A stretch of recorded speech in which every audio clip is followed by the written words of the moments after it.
Now third amino acid neurotransmitter is तेरा glycine.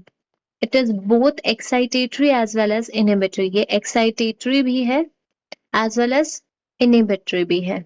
ठीक है.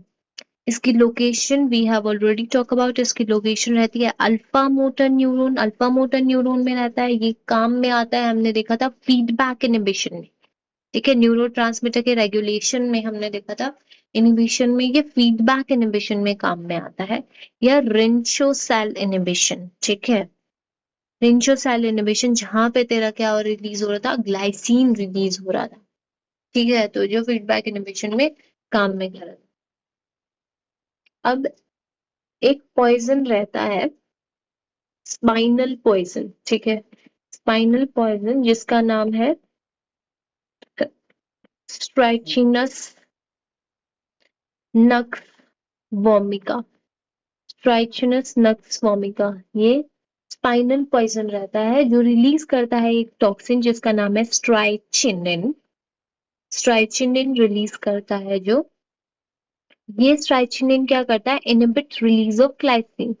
तो ये ग्लाइसिन को रिलीज नहीं होता. तो ग्लाइसिन कहाँ पे होता है तेरा, ग्लाइसिन हमें पता है अल्फा मोटर न्यूरॉन पे रहता है और स्केलेटल मसल को कंट्रैक्ट करवाता है. ठीक है. तो अब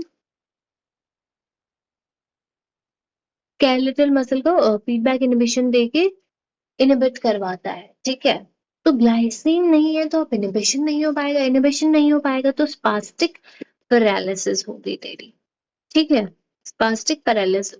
हमें एक और चीज पता है, जहाँ एक और जगह पता है जहाँ पे स्पास्टिक पैरालिसिस होता है. स्पास्टिक पैरालिसिस तेरी होती है टिटेनस में भी होती है. तेरा टिटेनस में कौन से टॉक्सिन की वजह से होती है, टिटेनोस्पाज्मिन. टिटेनोस्पाज्मिन कौन रिलीज करता है, तेरे क्लोस्ट्रीडियम टिटेनाई रिलीज करती है विच इज अ बैक्टीरिया. तो फिर तो टिटेनस में भी स्पास्टिक पैरालिसिस का मैकेनिज्म डिफरेंट ये होता है कि टिटेनस में क्या होता है, जो टिटेनोस्पाज्मिन है वो इनहिबिट रिलीज ऑफ गाबा. जो इनहिबिटरी न्यूरोट्रांसमीटर है उसमें गाबा रिलीज नहीं होता टिटेनस में. और यहाँ पे जो तेरा स्ट्राइचीन है उसमें तेरा ग्लाइसिन रिलीज नहीं होता. स्ट्राइचीन में जो है वो तेरा ग्लाइसिन रिलीज नहीं होता, और जो तेरा टिटेनस है उसमें तेरा गाबा रिलीज इनहिबिट हो जाता है. तो इसीलिए जो है वो इन दोनों में स्पास्टिक पैरालिसिस हमको दिखती है.